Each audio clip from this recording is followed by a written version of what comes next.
So hey guys and welcome back to another video of an mix boys. तो आज की video में हम लोग बात करने वाले हैं जुजुत्सु काइसन के बारे में, जो कि हर जगह फैला हुआ है। तो इसलिए हम भी आ गए हैं व्यूज बटोरने। तो जैसा कि तुम लोगों ने थंबनेल में देख ही लिया है कि आज हम लोग बात करने वाले हैं 10 शैडोज टेक्निक के बारे में, जो कि जेनिन क्लैन का स्पेशल टेक्निक है। तो चलो वीडियो शुरू करते हैं। और हाँ, देखने से पहले ध्यान रखना क्योंकि इस वीडियो में बहुत ही सारे स्पॉयलर्स हैं मांगा को लेकर। 10 Shadow Technique, one of the strongest curse technique in Jujutsu Kaisen world। 10 Shadow Technique अपने यूजर को अलाउ करता है कि वो 10 पावरफुल शिकिगामी को कभी भी समन कर सकता है अपनी कर्स टेक्निक को यूज करते हुए। 10 शैडोज में यूजर अपने हाथों का इस्तेमाल करके शिकिगामी को बुला सकता है। 10 शैडो टेक्निक्स का एक गाइडलाइन समझो, एडवांटेज समझो या फिर तुम लोगों से डिसएडवांटेज समझो। मुझे तो वो चीज़ बहुत बढ़िया लगती है इस 10 शैडो टेक्निक्स के बारे में, जो कि है अगर कोई भी शिकिगामी मारा जाता है या डिस्ट्रॉय कर दिया जाता है, वो कभी वापस समन नहीं हो सकता या फिर कोई यूज़र उसे वापस समन नहीं कर सकता। लेकिन उसका एनर्जी और पावर, कर्स्ड एनर्जी सब जाकर दूसरे शिकिगामी में मिल जाते हैं। जिसका एक एग्जांपल है, हम लोग के पास डिवाइन डॉग्स में से वाइट वाला डॉग मारा गया था, तो उसका जितना भी पावर, एनर्जी, कर्स्ड एनर्जी था वो जाके ब्लैक डॉग में मिल गया और बाद में बना डिवाइन डॉग्स टोटैलिटी, जो कि बहुत ही स्ट्रॉन्ग था। उसका अटैक, डिफेंस सब स्ट्रॉन्ग। जैसे ही हमें डिवाइन डॉग टोटैलिटी दिखाया गया था, वैसे ही उसने आते ही हानामी का हाथ तोड़ दिया था, तो जो कि बहुत ही स्ट्रॉन्ग था। चलो बात करते हैं सारे शिकिगामी के बारे में जितने मेगुमी ने टेम किए हैं अभी तक। तो पहले शिकिगामी का नाम है डिवाइन डॉग्स। इस शिकिगामी की यह खास बात है कि इसकी स्मेल बहुत ही ज़्यादा स्ट्रांग है, जिसकी मदद से ये कहीं से भी कर्स स्पिरिट ढूंढ सकता है। इसका इस्तेमाल मेगुमी ने बहुत ही बार किया है और हमने इसे एपिसोड 1 के शुरुआत में भी देखा था, जब यूजी इटाडोरी और मेगुमी फंस गए थे तो डिवाइन डॉग्स ने उन दोनों को बचाया था। डिवाइन डॉग्स का डिफेंस बहुत ही अच्छा है और अटैक भी बहुत ही अच्छा है। जैसे कि इसका जो डिवाइन डॉग टोटैलिटी है, उसका अटैक बहुत ही तगड़ा है, जिसने हानामी का हाथ को एकदम फाड़ के रख दिया था। तो जो सेकंड नंबर पे शिकिगामी है उसका नाम है नुए।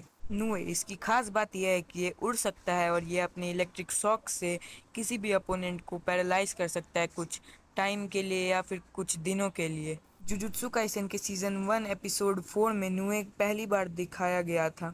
अब नुए के पावर्स एंड एबिलिटीज़ के बारे में अगर हम बात करें, तो नुए का डिफेंस और अटैक बहुत ही तगड़ा है। अटैक में अगर हम लोग बात करें तो उसका इलेक्ट्रिक शॉक तो बहुत ही तगड़ा है, जो ओपोनेंट को पैरालाइज कर देता है। और उसके डिफेंडिंग का बात करें तो उसने मेगुमी को बहुत बार डिफेंड किया है। वो अपने पंख से किसी को भी डिफेंड कर सकता है।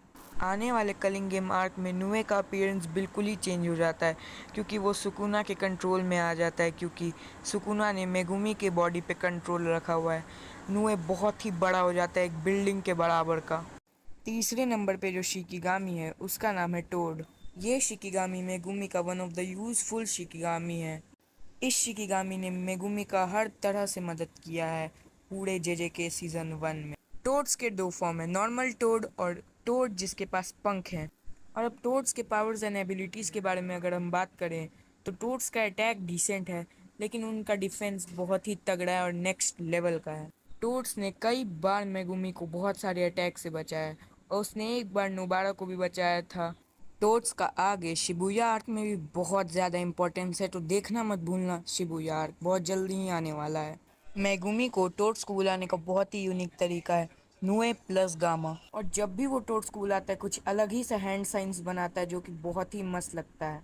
मेगुमी ने टोड्स को बहुत सारे कॉम्बिनेशन अटैक्स और बहुत ही सारे स्पेशल अटैक्स में भी यूज़ किया है।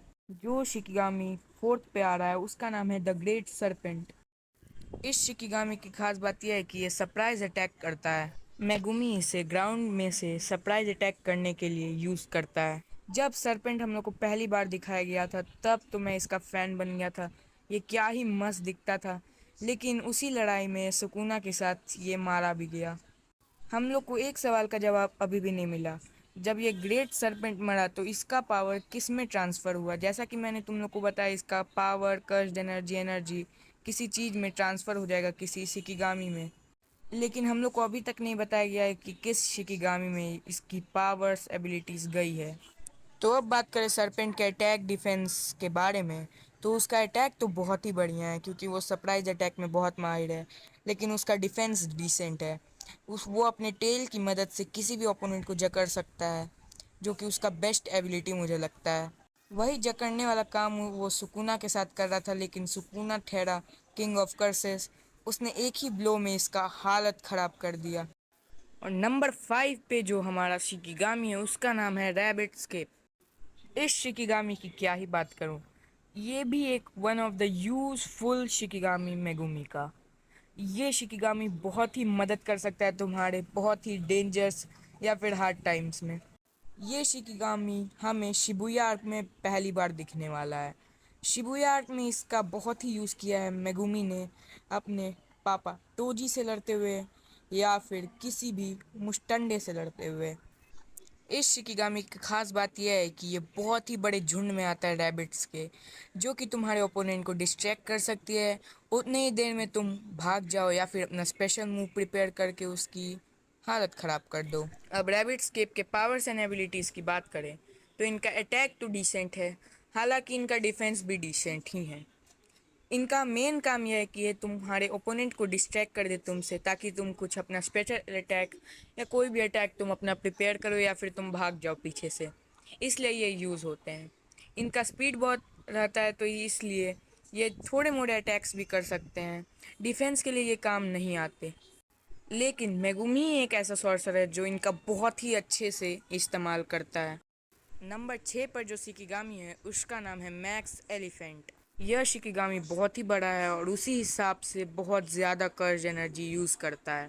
इस शिकिगामी की खास बात यह है कि जब इसे समन किया जाता है, यह अपने ट्रंक से बहुत ही ज़्यादा मैसिव अमाउंट में वाटर को प्रोड्यूस कर सकता है अपने ट्रंक से, जो कि एक पूरे के पूरे कॉरिडोर को फ्लड कर सकता है। जब नारुतो शिकामो और मेगुमी के बीच में लड़ाई चल रही थी तो मेगुमी ने इसे समन किया था अपने हाथ से एलिफेंट का हैंड साइन बनाकर, और इसने आते ही तबाही मचा दी थी। नारुतो शिकामो पूरा का पूरा डर गया था कि एक एलिफेंट। अब हम लोग बात करें इस मैक्स एलिफेंट के पावर्स एंड एबिलिटीज़ की, तो इसका अटैक बहुत ही तगड़ा है और डिफेंस भी इतना बड़ा है कि इसका डिफेंस भी बहुत ही तगड़ा है। इसका अगर तुम लोग अटैक के बारे में बात करो, ये एक ही बार में तुम्हें पूरा फ्लड कर सकता है। ये पूरे पूरे पूरे रूम को फ्लड कर देगा या फिर पूरे जगह को फ्लड कर देगा, इतना पावर है इसमें। जब सुकुना का इस पे कंट्रोल आ गया था, तब सुकुना ने इसको इतना तगड़ा मॉडिफाई टाइप हो गया था। ये इसके अपने वेट का पावर किसी पे भी डालता था और उसे चिपटा कर देता बिल्कुल भी। तो अब बात करते हैं अनटेम शिकिगामिस की, जिनको अभी भी मेगुमी ने टेम नहीं किया है, लेकिन उनको सुकुना यूज़ कर सकता है और जो मांगा के चैप्टर्स में भी आए हैं। तो नंबर 1 पे आता है मोडो का डियर। इस शिकिगामी की खास बात यह है कि ये रिवर्स कर्स टेक्निक यूज़ कर सकता है, जो कि बहुत ही कम सॉर्सरी यूज़ कर सकते हैं। जैसा कि तुम लोग को पता होगा कि सेकेंड सीज़न में गोजो मर गया था, लेकिन वो रिवर्स कर्स टेक्निक का यूज़ करके हील के वापस आ गया था, टोजी को मार दिया था। ये शिकिगामी बहुत ही तगड़ा है क्योंकि ये तुम्हें हील कर सकता है रिवर्स कर्स टेक्निक की मदद से, जैसा कि सुकुना इसको यूज़ कर रहा है अपने आप को हील करने के लिए गोजो के साथ लड़ाई में मांगा के चैप्टर्स में। तो अब इसके पावर्स एंड एबिलिटीज़ के बारे में बात करें तो इसका अटैक डिफेंस डिसेंट है क्योंकि ये हीलिंग के लिए बना हुआ है। ये रिवर्स कर्स टेक्निक यूज़ कर सकता है, मतलब कि इसके पास थोड़े मोड़े अटैक्स होंगे। डिफेंस इसका भी ठीक ही ठाक होगा, रैबिट स्केप के जितना बेकार नहीं होगा इसका डिफेंस। तो नंबर 2 पे आता है पियर्सिंग ऑक्स। इस शिकिगामी की खास बात यह है कि इसका स्ट्रेंथ बहुत ही ज़्यादा है, और एक और बात है कि ये स्ट्रेट ही लाइन में दौड़ता है, और जितना लंबा ये दौड़ेगा उतना ज़्यादा इसके अंदर स्ट्रेंथ आएगा। मतलब ये बहुत लंबा दौड़ेगा तो बहुत तगड़ा हिट मारेगा। जब सुकुना ने इसको पहली बार यूज़ किया था मांगा चैप्टर्स में, मैं पूरा शॉक हो गया था कि रैबिट्स टोड्स के बाद अब आ चुका है फाइनली एक बुल, जिसका टक्कर इतना तगड़ा है कि एक किसी भी कर्स पीरियड को एक बार में ही उड़ा दे या फिर किसी बंदे को टक्कर मारते ही फाड़ दे या फिर उड़ा दे। तो चलो अब बात करते हैं इसके पावर्स एंड एबिलिटीज़ के बारे में, मतलब अटैक एंड डिफेंस के बारे में।